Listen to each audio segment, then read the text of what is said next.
What's going on, everybody? This is the OJHL All Access Podcast. Alex Bastiavansky here with our returning guest, Joe Washkurak. Guys, we thought that maybe Mike Galati was going to knock him out of the lineup. And Joe was going to be a reserve, but we decided he was too important, so he's back. Wow. We actually invited Mike tonight, but Mike unfortunately couldn't make it to be alongside for Joe. And we've got Ron Valentine, feature OJHL writer, and Alan Corkum, who does it seems like everything these days, including hosting for your TV. And Alan, you got a lot to add. You're going to have some exciting viewpoint for the finals coming up in a little bit in Milton. So we'll get to that in just a second. First of all, how's everybody doing, guys? Good. Good, thanks. How about you, Bass? I can't complain. I've got my skis ready. I'm going up to Whistler tomorrow. Actually, do a little. I know. It's a quick little 2-day trip though, because I got to. Not melted yet? No. Whistler's still in mid-April. No, in the Alpine, people can ski into May in Whistler on the glacier. So yeah, it's open. Nice. So I'm doing okay. I'm feeling pretty good, guys. No kidding. Yeah, but I mean, the only thing that would make it better is if I could also fly back and watch this momentous series that's about to. It's going to be a good one. It's going to be good, isn't it, guys? Yeah. Let's just get right into it. Looking at, I mean, okay, Joe, you weren't on the show the last one where we set up the semis, but Mike threw his 2 cents. We all thought these were going to be long series. Long drawn out series between Milton Leamington, between Trenton and Halliburton. It just didn't happen. No. 2 5-game series. I'm surprised. I think you guys are surprised. First of all, just jump in, guys. I mean, what did you think? I mean, how shocked were you? I think we all predicted longer than the series actually took. I mean, when you think of the whole playoffs, 7 4-1. 4 4-0 and 3 4-2 series. I mean, that would be pretty hard to predict, knowing how close everybody was. Yeah. But not having seen all the games, I'm sure there was, things happening in games, puck bounces, and line combinations. Coaches make different changes, so on and so forth. But I think the teams you were saying before, Alex, the 2 teams that are here we're destined to be here. Look at Trenton, 97 points in the regular season, and Milton's been on fire for the last 2 or 3 months. So I mean, you couldn't ask for a better matchup, really. Trenton, I mean, number 1 in the CJHL for a good portion of the season. Mm-hmm. I mean, I was messaging back and forth with Rick Morocco from the league last week, saying if these things go 7 days, because originally the show was going to come out on a certain date, and I was like, if this goes 7 games. Which we even 6 games, which we anticipated these were going to go, we might have to push back the show a little bit because you want to make sure the series are done before we put our finals preview out. And the next thing I'm messaging you guys on a Sunday night with everything done, saying, guys, how quickly can you get together here? Because none of us expected this, right? But so let's do this. Let's start off with Joe, and we'll do our usual circle here. Sure. Let's start off with the Milton series, guys, against Leamington, which I mean we were obviously really, really looking forward to. Leamington, the Stings. There's no question about it. I mean, they for the biggest part of the season, guys, they were the favorites in the Western Conference to make it to the Buckland Cup final. I agree. Right? The team they had put together, the veteran guys, led by Colton Smith. There was just so many pieces that were just that were so strong on this squad, and ultimately they go down in 5 games to Milton. Now let's start with Joe, because Joe, from our very first preview of the first round, Joe was the first guy to say, "Look, in my opinion, Milton is the team. Milton is the dark horse," and he thought they were going to go on a serious run. They did, but Joe, give us your. I got to shut up here. Give us your thoughts on that series. And were you shocked at how quickly that Milton was able to close it out? Oh, I think all 4 of us would be. Like, I didn't think it was going to be a 5-game series, and Leamington to lose 3 games on home ice and within a week, like they lost 1 game all year. Like I don't know, but I watch those games just because I have some interest in both teams in our division. and Milton's just playing so heavy, so hard.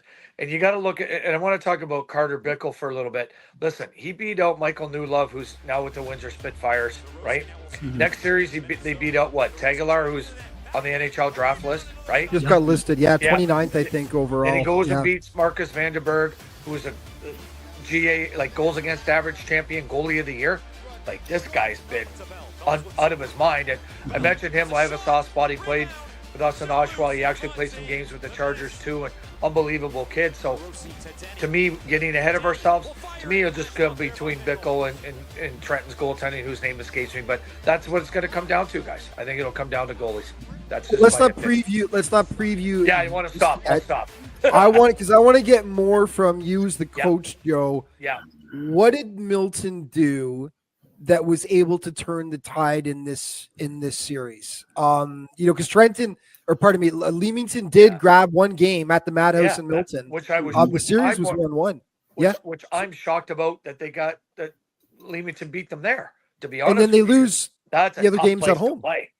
Crazy, I thought with the big ice, and we taught, and I know I wasn't on, but the big ice versus the small ice, and as I said, guys, like Dan's doing a great job. They've bought in, and like they just have so much depth, and I don't know what happened to Leamington. Dale Mitchell's a hell of a coach, and they had a hell of a team, but I don't want to they just ran them into the ground, fellas. They're a big, heavy, mean. I told you guys this before.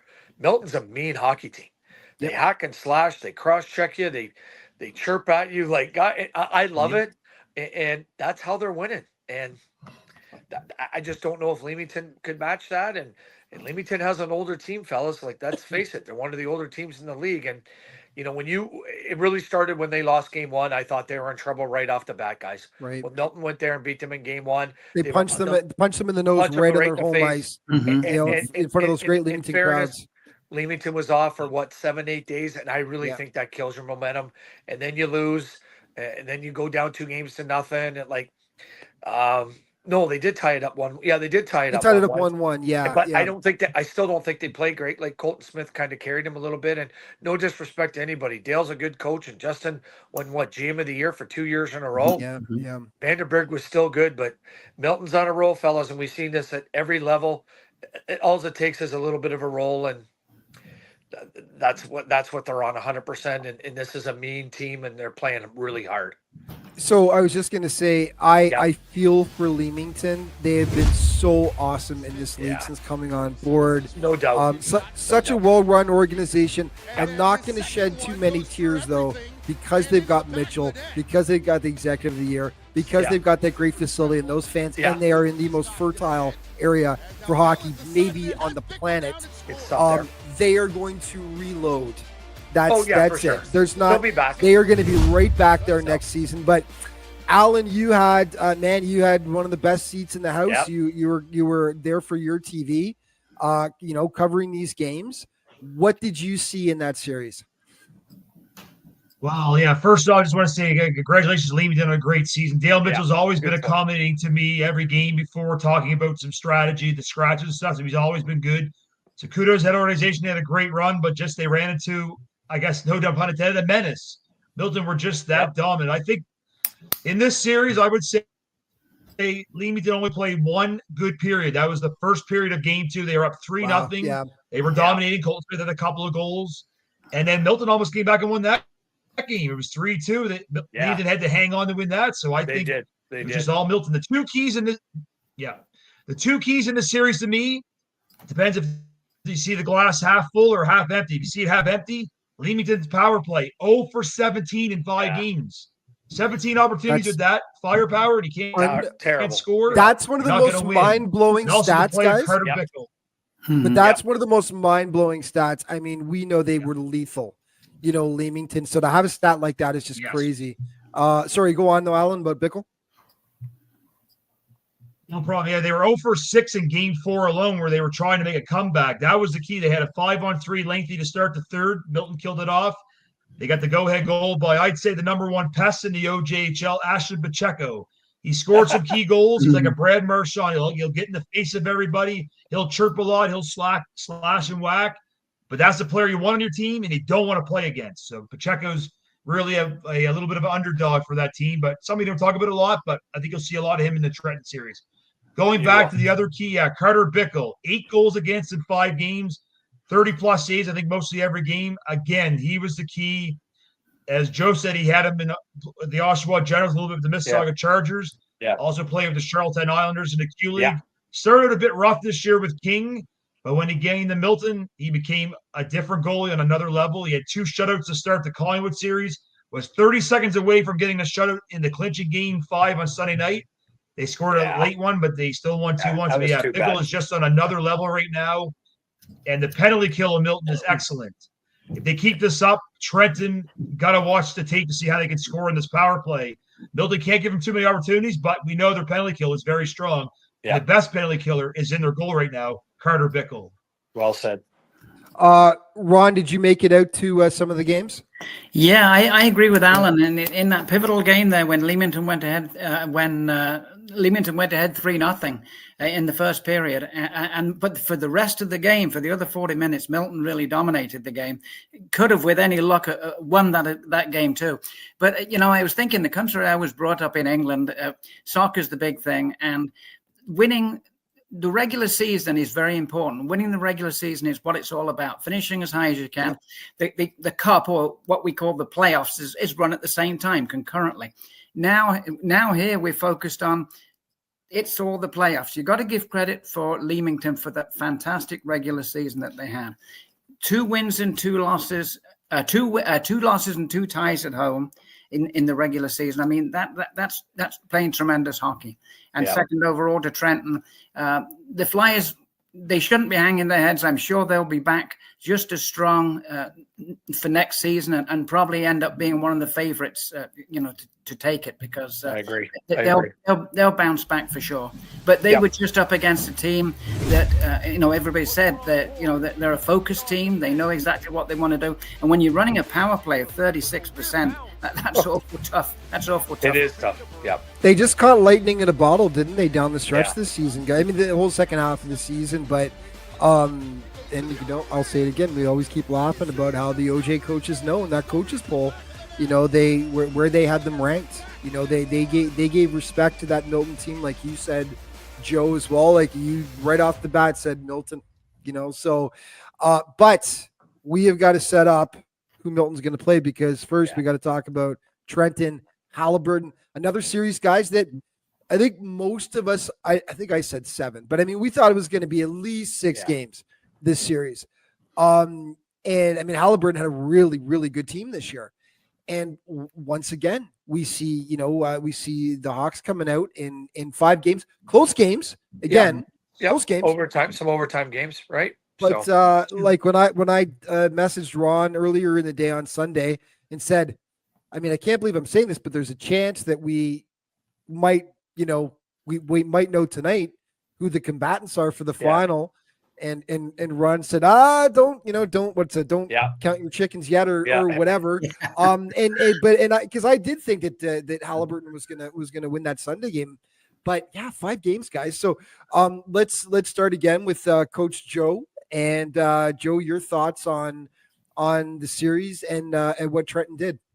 Yeah, like I didn't watch a ton of that just because I was watching the other series, and we only played Trenton once, but just have to look at their past 10, 20 years since they've been in the league, coaching, staff, some of Derek Smith, former pro, great hockey coach, fan support, really good depth.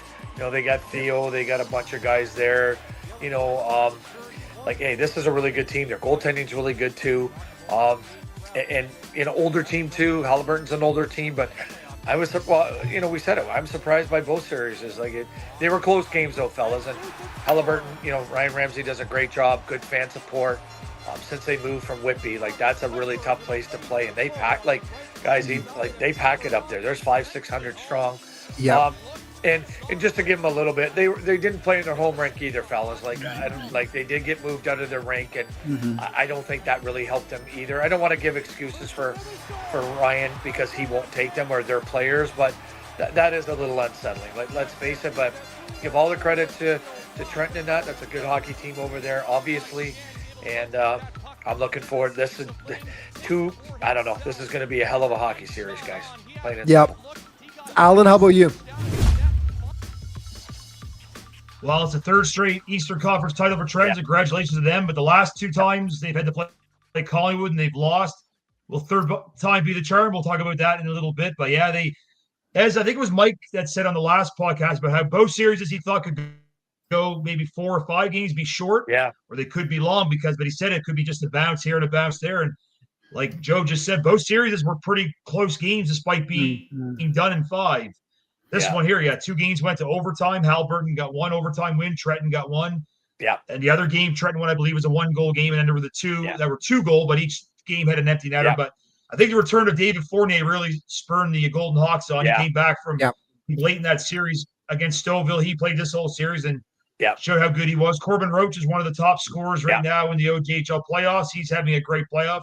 Teo Artichuk. And they also got a couple of reinforcements come in from Junior B, Ethan Quick, and Najim, I believe is his name. So that helps, guys. A couple of veterans there as well. And then the goaltending of Ryan Sanborn. He's just below Carter Bickle in the stats. He's been standing on his head for Trenton, giving him some key saves and some key victories at key moments. So Trenton, this is their 3rd trip in a row. They don't want to be disappointed for a 3rd time. It's going to be a great series. But kudos to Halliburton. They had a veteran team, a bounce here and a bounce there. It might have been a different series. It might have been a longer series, but Trenton just has the depth and a little more veteran savvy, and they got the bounces when they need them, and they got the big wins in 1 and 5. So Golden Hawks, we'll see what happens. 2 great arenas are going to be rocking in the Buckland Cup Championship. Hangar in Trenton, Madhouse in Milton.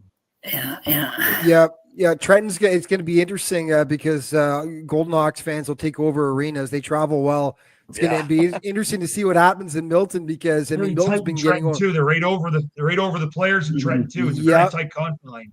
For sure, tight. But Milton's been getting over 1,000 fans, per game in the playoffs. So, Trenton fans are going to have to get there pretty early, right? So we'll see what happens. It's going to be a great atmosphere. Be interesting.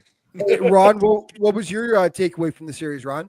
Yeah, like Joe, I didn't see a lot of the games, but I did follow it closely on the internet, and it does seem like Trenton got the goals when they needed them. Yeah, I think it was probably closer than a 4-1 series. Yeah, but in the end, Trenton prevailed as they have been doing right through the playoffs by scoring goals when they needed, with Sanborn coming up with the big saves when they needed, and Halliburton did play, as Joe said, in the other rink. Now, that doesn't sound like a big deal because you're only going from Minden to Halliburton, but it's a change of scenery, a change of areas where you're training. A lot of things are different. Yeah. And the ice storm up there, I mean, not only that, weather-wise, just paralyzed everything. But, I mean, you can't give it excuses, but, I mean, that happened, and they hung in there. So, Joe, most people are calling for Trenton to win the series, and which they did, and they just have that. They have that way of coming through, and they did it again. Yeah, Joe, I was just going to say, Joe, I know that you can attest to this and explain this for anyone who hasn't played at a high level. But I mean, this is pretty much the same for any sports. When you take a home team out of its environment, their home dressing room, their home ice, where everything is comfortable, where they've got their groove, that is a big thing. Right. Because I mean, just talk about that for a second. Like when that happens, of course, there was nothing they could do about it, but I don't think that can be, what's the word I'm looking for here, but let's not undersell that about just how impactful that could have been. Right. Joe? Yeah, I agree. Like, as I said, like those guys up there aren't going to use that for an excuse, but you're not playing a home game, fellas, if that makes sense to you now, right? Like it's not a home ice advantage. Okay, yes, you get last change, but you've never played. I'm sure they practice on there, but I've seen their facility in Halliburton. Like their dressing room is just absolutely massive.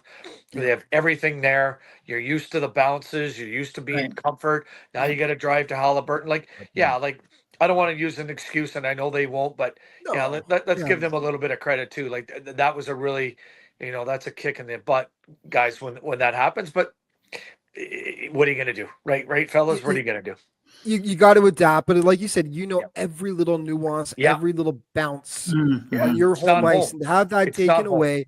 No, and I know they would. Those guys are not going to use excuses, but I'm using one for them in the sense that maybe it wouldn't have made a difference in the series overall, but there is that. I wouldn't discount that. It was unfortunate. So, but Ron, I did sort of interrupt you there. So was there anything else you wanted to add, or were you all finished there? That was what I was pointing out, was that disruption. As small as it may seem to some people, I think it was pretty big for them. I agree. Yeah. But listen, we've got the team that's been number one in the OJHL for most of the season anyway. Number one in the CJHL rankings for much of the season. We've got Trenton, we've got Milton. I feel, it's the last 2 years were some pretty epic series with Collingwood and Trenton going toe to toe. It's just great every year. Like, it seems like these are just getting, I mean, shoot, that Collingwood team last year was phenomenal, but this is going to be right up there, I think. Now, I know maybe it's a 4-game series, but I don't think so. Maybe they're going to prove us wrong. But again, I think this is going to be one that's going to be just a knockdown, drag-out series. Trenton is physical as well. But during the regular season, guys, one game. They only played once. It was at the Governor's Showcase. 5-1. Milton took it back on September 24th. So that's it between these squads. I'm sure they've been watching a ton of video. But that's it. I mean, I can't wait for it. Joe, take us through your thoughts first on how this series sets up. Well, let's throw that game out September 24th. Like, that's feels like a year ago now. Does that make any sense? So there'd be so many personnel changes. So throw that right out. Dan's going to go into into Trenton. And there's going to be whacking and slashing before they drop the puck, just like that fight they had in Leamington the other night. Like, guys, that's old school stuff right there. You don't see that too often, right? And I think Milton really wants to win this, and it's going to be nasty because both teams are like that. Derek Smith's a pro, and Dan Del Monte was a very good player in his day, and this should be a knock him out, drag him out fight. Do not miss anything. If you're in those cities, go. If not, I guess I'm going to give a plug to Flow Hockey here, and make sure you watch Al on your TV. I live in Oakville, and I get the best of both worlds here on the road and home, and those guys do a great job, and this should be a lot of fun. That's all I'm going to say. It should be fantastic. Yep. Alan, what are you thinking? Well, it's like Mike said on the last show, Dan Del Monte made 2 key acquisitions during the season in the trade deadline. The first was Luke Johnson, getting him from the Junior Canadians for Gabe Chiarello. Johnson did not play in this game in September, so he'll be a new add for Milton. Another one is Carter Bickle. He was brought in from King, the veteran goalie, and like I said, he was doing okay in King, but not getting the numbers. He didn't have much of his team in front of him, no disrespect, as he does in Milton. And when he got to Milton, he just went on a roll. I think he had 3 shutouts in his first 4 or 5 games, and he was to play well, and it's carried on through the playoffs. So these two are going to really be something for Milton. Trenton's got a great team. He's had his 3rd straight trip to the Buckland Cup Championship. They were there a couple of years, back in the days when we were covering Georgetown Alex. They were there as well, always a thorn in the Raiders' side, winning one, losing one, and then they beat the Raiders, though, at the Dudley Hewitt in 2017, so they got the revenge there. But Trenton's back to the winning ways, so we'll see what happens. But, they have a – that hurts. Still stings that one. Trenton, Yeah, no, it was Trenton has not won a Buckland Cup since 2015, 2016, which guys. Is shocking. Isn't that crazy to think about? Shocking. Because they're there every year, it feels like. At least making the final. If they don't make the final, they're disappointed, let alone. Oh, for sure. That's not year. winning.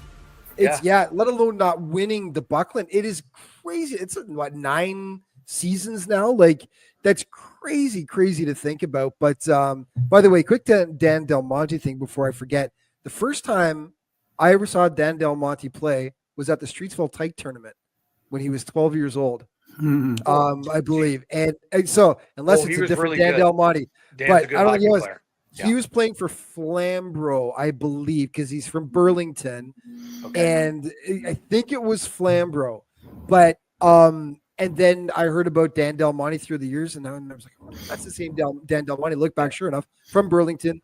You're younger than me, and pretty cool that his involvement with the league over the years too. And he was, I believe, he was the MVP of the tournament. He was an amazing a good player. Had a great career in Europe, and his son was born over there in Germany. And I think Brian plays. But the Del Monte family, guys, is a huge family in minor hockey, and they're a massive family, and they're a really good family. They're good people, no question. No, really cool, and really neat to see, how well he's doing, in a coaching capacity. Ron, I know you're going to be there watching some games. What are you thinking? I'm looking at the breaking down the goalies. Sanborn came a completely different route to the OJHL than Bickle did.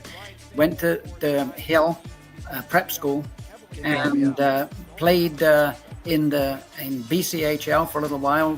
Floated around a little bit in the States. He played in Trenton. The first 17 games he played, he won them all in a row. And Brady Spry and him basically did end up splitting overall, but Sanborn is a go-to goalie. Bickle, as Alan said, with King, he was okay. He's been making the timely saves with Milton for sure. And so from a goalie point of view, I'm going to call it a standoff. From a defensive point of view, I'm going to lean towards Milton simply because they've got an older defense. Yeah. They may not have the big names, but like Semeniuk and Costanti fly under the radar, and they contribute, they hit, and Milton defensemen have scored 46 points in the playoffs. Trenton defensemen have scored 27 points in the playoffs. Now that doesn't mean that they're the better team, but you look at a stat like that, you will see how much the defenseman can contribute. Up front, I'm going to call it a saw-off in a way, except for the fact that the key injuries that Trenton have right now could, depending on how quickly they can get those players back, could make a difference. Ethan Quick came from Caledonia, spent a long time with the Wellington Dukes. He's been able to fill in. Douglas Najem on defense, same thing, another Caledonia Corvair. He was called up too, and he's been able to fill in. But the momentum overall that they've got going for them right now I think is going to swing it in Milton's direction. The one thing, a home ice advantage, is it going to be an advantage? And over if it goes a 7-game series, it might well be. You've got 2 arenas, you've got 2 great sets of fans, and any other things, it's going to come down to the intangibles, the coaching. Can the coaches make line changes that are perhaps going to influence games if certain players aren't just doing it? Can they switch around and do things that are a little bit different? Will one of the goalies come up bigger than the other one? And I don't want to talk about officiating, but let's just say that the best officials are the ones you don't even notice. Correct. Which is the more intimidating atmosphere, guys, do you think? Trenton or Milton? I mean, 2 rinks that get absolutely jammed. Milton, the Madhouse, the hangar in Trenton, the dunk, whatever you want to call it. But Joe, you've coached in both. Yeah. Which do you think? I think this time it's pretty much a saw-off, in my opinion. I would give a little bit more to the dunk because the fans hang over the boards and the seats are all the way around where you just kind of got the one side, and the people that are standing on rink because it's so packed in there, they have no influence unless they're banging on the glass, right? These people in Trenton, they're hanging over, they're yelling at you, they're screaming at you at the penalty box. I give a slight edge to the dunk, but these Milton fans are fantastic fans too. That is one thing about the Milton is, you're on the one side. You're also you're elevated away from the glass. But not the benches are on the other side, whereas in the dunk, the fans are right behind the bench, banging away. I mean, I admire colorful too. Wow. What's that, Alan? Well, I'm just saying. Some going to be very colorful, if you know what I mean. Oh, yeah. Yeah, we're not talking about this right now, but it's some there's some funny lines I've heard in my day. There's no question. You know what? I will say this: when I was filming in Trenton for I was for the OJ today. I was driving out there and filming games in the final against Georgetown, and during the Dudley, I was filming games that year in 2016, 2017. The organization first class. Giving me, because they had that tough filming position up top, which wasn't available. They set me up on one of the corners. They cordoned it off for me. The fans were awesome, like awesome fans, So I also said some pretty nice things about Trenton, I think, on the OJ today, which maybe helped a little bit, right?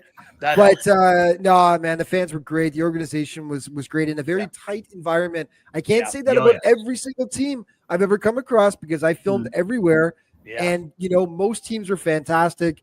Some even better than others, and Trenton was right up there in a very difficult environment where space is at a premium. Like people are trying to. I mean, when that rink is packed, it's packed. And it's an old school rink, So, but anyway, so let's get the predictions. What's that, Alan? I was going to say two very passionate and very great fan bases in Milton and Trenton. Trenton have been there over the years. I got nothing but great things to say about them. And Milton, what an organization they are as well. They built it from the ground up, coming from Newmarket in 2019 into Trifon. Jason Trifon's done a great job, and the fans have been great there. So it's going to be a great series. Yeah. Yeah, like I said before, guys, and I'm going to keep hammering away at this. It's just Milton is an example to use that within the GTA, there's you can do it. Like there's an appetite for this. They've hit on us. They got the special sauce. They've hit on something that's really resonated. They're out there in the community. They're involved with Milton minor hockey. Milton is just a great big expanding suburb, but you could say that about a lot of places that don't get attendance. Right. Milton has got attendance. Doesn't help that they have one of the best logos in hockey, best uniforms as well, which appeal to the kids. Doesn't hurt. Doesn't hurt. I mean, but I mean, they are just a great example of how to do things in a suburban area. It can work, right? Yep. So let's do game predictions then about how many games and everything. Joe, let's start with you. Who are you taking? Well, I can't go. I look pretty foolish right now going back on my word here, fellas. So I'm going to take Milton, but I would say that, hey, I got a lot of respect for Derek and his staff and the Trenton ownership, as well as Dan and his staff. Jason Trifon's a great owner, but I think Milton, I've said it since day one, and I think they're just a little bit better right now. And I say they take it in 6 games because I think it'd be really tough to win a 7th game in Trenton. So I'm gonna take Milton in 6. My apologies to Trenton people and Derek Smith, but I can't go back on what I said a month ago here. You're a good Canadian boy, apologizing for hey, we have a coaches union here, guys, and you don't really want to burn. Oh no, of course I know.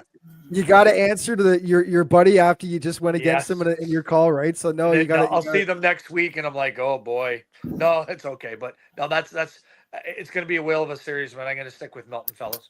Okay, Alan, how about you? You said both teams are very deep. Both teams have strong goaltending, strong forwards, strong defense. 2 great fan bases, 2 great coaching staffs, 2 great ownership organizations. Like I said, it could go either way, I think, this series, but, it's got the team that has been there 3rd straight year in the Buckland Cup Championship. They're one of the premier organizations in the OJHL, the Trenton Golden Hawks. And then you have the team of destiny, the Milton Menace. And I think right now I can't go against destiny. And I think the Buckland Cup will be lifted and handed to Captain Graham McCauley in Game 6 of the Madhouse. I'm sticking with the same prediction. Milton in 6. Yep. Okay. Ron, how about yourself? There's been a lot of really good teams this year, as you were saying right off the bat, Alex, that could have ended up in the Buckland Cup final. But I think the 2 teams that got there are the 2 teams that deserve to be there. Good point. My only concern with Trenton, as I say, is the injury problem they have. If they can get the guys back playing together again. Yeah. But not to take anything away from the people that they brought up, because they've been contributing very well. Yeah.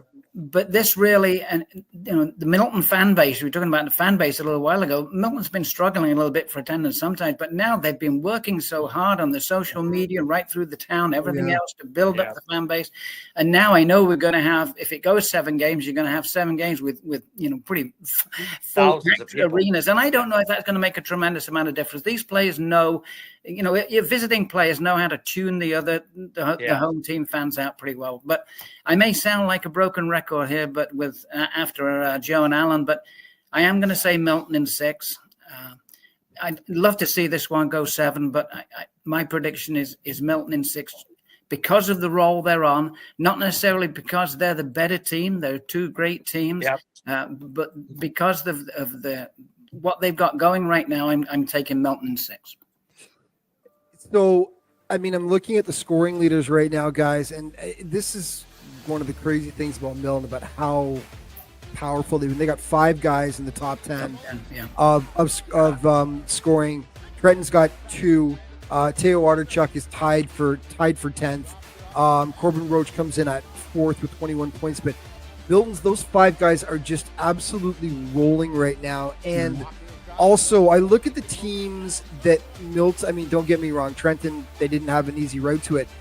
But Milton, they knocked off Burlington, which we were expecting a really good series. They knocked off the defending Centennial Cup champions in Collingwood. And then they dispatched Leamington in 5 games. Yeah. I mean, they're terrifying right now. And like you said, Joe, they're big, heavy, mean. So is Trenton. Don't get me wrong. They are.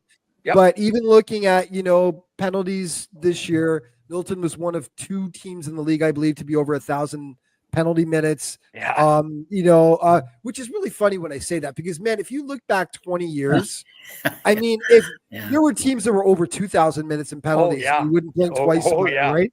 And now there was 1 or 2 teams in the league. I'm going to actually check this as I'm talking about it right now.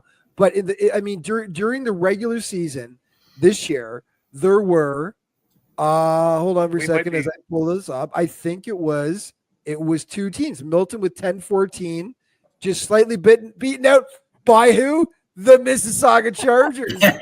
Joe, you goon, you. Hey, that's what. Well, there's another reason why. Sure, the calendar number 1, right? 10, we tried to play heavy. We tried to play heavy. What we consider to be, violent these days in comparison to what it was like 20 years ago is just. You like your teams to play hard, man. There's nothing wrong with that, right? So, but anyway, regardless, Milton plays that style. I really like Trenton. I've just got Milton is just on this roll right now. So is Trenton. That's why I keep going back and forth. But Milton is just they've got lightning in a bottle right now. I think it's going to be a great series. I am calling Milton. I know I sound like a broken record, just like Ron said. But I'm slightly different. I think they're going to do it back in Trenton in Game 7. Okay. I think it's going 7 games, guys. Okay. And again, this could go either way. Like this series is going to be so darn good. I agree. Yeah, I think it's going to go either way. But what we're going to do is, for our next show, guys, it'll be our last show of the season. We're going to recap what went down in the final. And I think what we should do is we should preview the Centennial Cup as well, if you guys are game for that. Sure. Because I know Ron knows all about the teams in other leagues. I also cover the NOJHL. I know about them. Yep. I work with HN Live, which is based out in Alberta, so I know about the Calgary Canucks as one of the teams. So I think that we should also do a little. That's a good idea. Touch on it as well, because I think it'd be a fascinating way to recap our season and tee up who Milton or Trenton is going to face in Calgary at the Centennial. Yeah. So if everyone's game for that, then we'll do it in a couple weeks. But gentlemen, again, thank you for lending your time. Appreciate it. I'm jealous. Get out there and watch. Get out there and watch some of those games. Yeah, for sure. Yeah, I think it's possibly might be starting Saturday in Trenton. I'm not sure. I was surprised. I've heard that unofficially as well.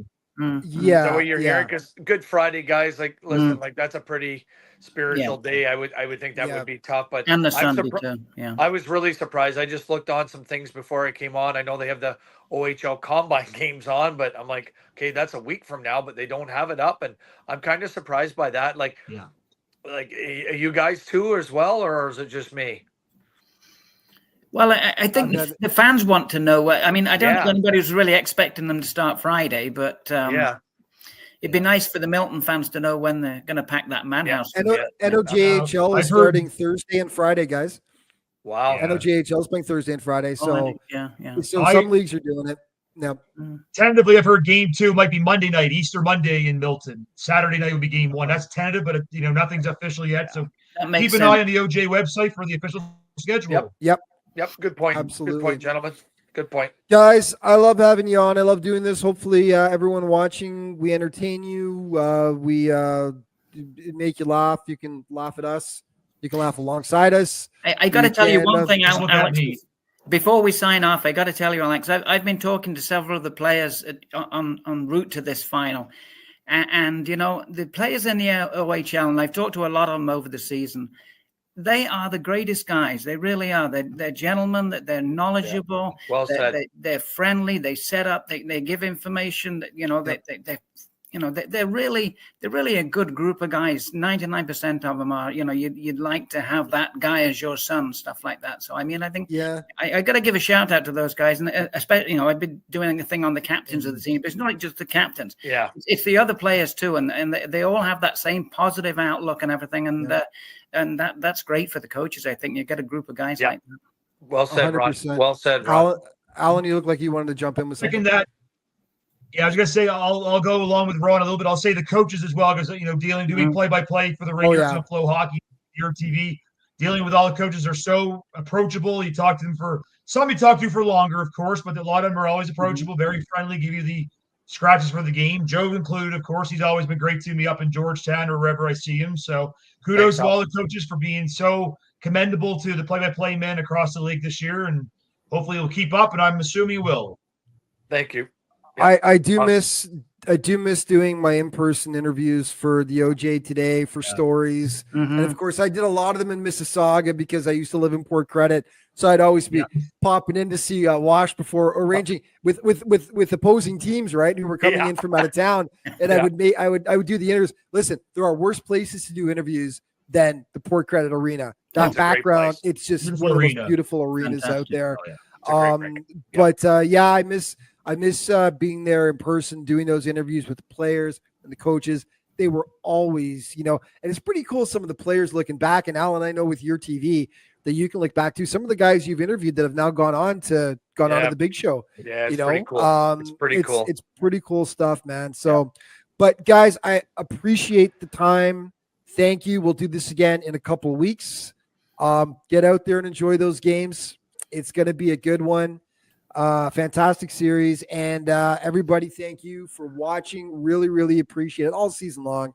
You know, people tuning in. The reception's been great. We really appreciate it, and we'll be back for one more show to wrap up the finals and preview what's coming up for our OJ team as we head into the Centennial Cup.